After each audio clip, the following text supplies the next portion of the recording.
नमस्कार प्यारे बच्चों। शिक्षा निदेशालय राष्ट्रीय राजधानी क्षेत्र दिल्ली द्वारा वर्कशीट नंबर 45 कक्षा 10 के लिए विज्ञान विषय के लिए जो दी गई है वर्कशीट, उसके लिए हम अध्ययन करेंगे। तो इसमें जो बताया गया है मैंडलीव की आवर्त सारणी की उपलब्धि और मैंडलीव के वर्गीकरण की सीमाएं। जो मैंडलीव ने जो वर्गीकरण किया था उसकी सीमाएं क्या थी, उपलब्धियां क्या थी, उसके बारे में बताया गया। मैंडलीव ने जब आवर्त सारणी पर काम किया तब 63 तत्व ज्ञात थे, मात्र 63 तत्व ही ज्ञात थे। और मैंडलीव के अनुसार तत्वों के गुणधर्म उनके परमाणु द्रव्यमानों के आवर्ती फलन होते हैं। यानी तत्वों के भौतिक और रासायनिक गुणधर्म किस पे निर्भर रहेंगे, परमाणु द्रव्यमान पर निर्भर रहेंगे। ठीक है। मैंडलीव की आवर्त सारणी में ऊर्ध्व स्तंभ थे जो ग्रुप या समूह कहलाते थे। जो क्षैतिज पंक्तियाँ थी वो क्या कहलाते थे, आवर्त कहलाते थे। इन ऊर्ध्व स्तंभ इस तरह जो रेखाएं थी वो तो क्या कहलाते थे, समूह कहलाते थे। और इस तरह जो हमारी इस तरह थी वो क्या कहलाते थे, आवर्त कहलाते थे। ठीक है, तो ये आप ध्यान रखना। ऊर्ध्व स्तंभ क्या कहलाते थे, समूह कहलाते थे। क्षैतिज पंक्तियाँ पीरियड या आवर्त कहलाते थे। ठीक है बेटा। अब उपलब्धियाँ जानते हैं मैंडलीव की। पहली उपलब्धि है मैंडलीव ने अपनी आवर्त सारणी में कुछ रिक्त स्थानों पर छोड़ा। इस प्रकार ऐसे तत्वों का अस्तित्व का अनुमान लगाया जो उस समय ज्ञात नहीं थे। तो मैंडलीव ने क्या किया था, कुछ बीच बीच में रिक्त स्थान छोड़ दिए थे, तो उससे ये अनुमान लगाया कि वो उस टाइम ज्ञात नहीं थे, लेकिन बाद में उनका क्या पता चला। जैसे एका बोरोन था, उसकी जगह क्या आया, स्कैंडियम आया। ठीक है, नाम उस टाइम खाली जगह छोड़ दी थी एका बोरोन के नाम। इस तरह एका एल्यूमिनियम आया तो अब वो क्या हो गया, वास्तविक नाम उसका गैलियम हो गया। इस तरह एका सिलिकॉन आया, उसका नाम क्या हो गया, जर्मेनियम हो गया। अब सेकंड उसका क्या था, उपलब्धि क्या थी, इनके द्वारा अनुमानित तत्वों के गुणधर्मों का अनुमान बाद में सही पाया गया। जैसे देखो एका एल्यूमिनियम था और गैलियम का था। जो एका एल्यूमिनियम का परमाणु द्रव्यमान क्या था, 68 था, लेकिन गैलियम का परमाणु क्या है, 69.7 है। ठीक है। इसी तरह ऑक्साइड का क्या सूत्र है, उसका E2O3 है, लेकिन गैलियम का Ga2O3 है, बिल्कुल जो सही पाया गया। इसी तरह क्या क्लोराइड है, क्लोराइड का देखो ECl3 था, गैलियम का क्लोराइड है GaCl3 है।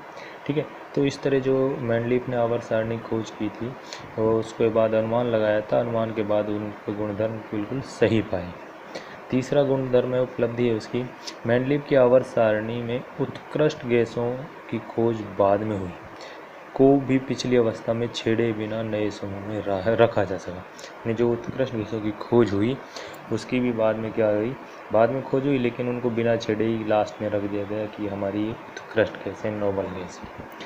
मैंडलीव ने तत्वों के बनने वाले हाइड्राइड एवं ऑक्साइड के सूत्रों को तत्वों के वर्गीकरण के लिए मूलभूत गुणधर्म माना।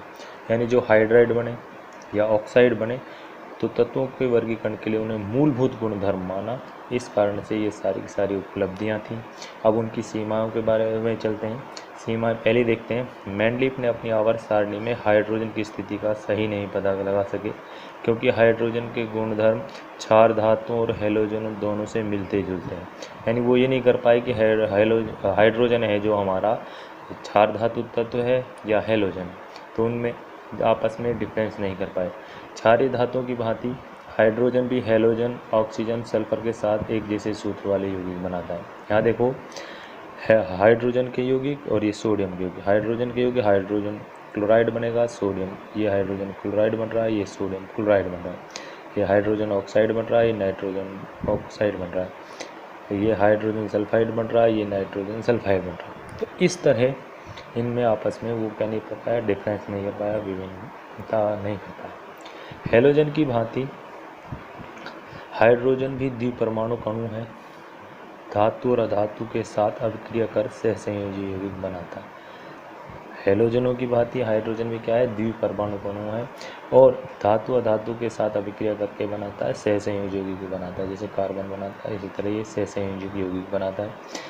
यदि परमाणु की संख्या के आधार माना जाए, परमाणु संख्या को क्या आधार मान लें, तो एक ही तत्व के समस्थानिक अलग अलग स्थान पर रखा जाए, जिससे आवर्त सारणी क्या होती है, अव्यवस्थित होती है।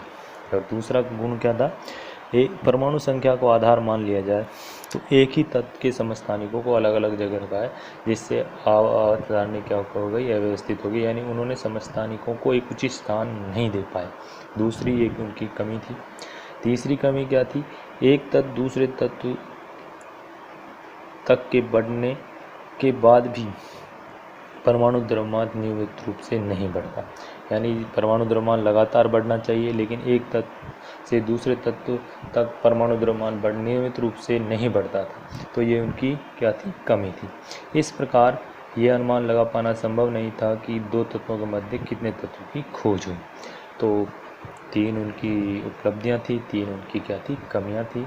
तो मेंडलीफ ने अपनी आवर्त सारणी के द्वारा ये बताया। दूसरा, अब ये हमारे प्रश्न आ जाते हैं, प्रश्नों के बारे में देखते हैं।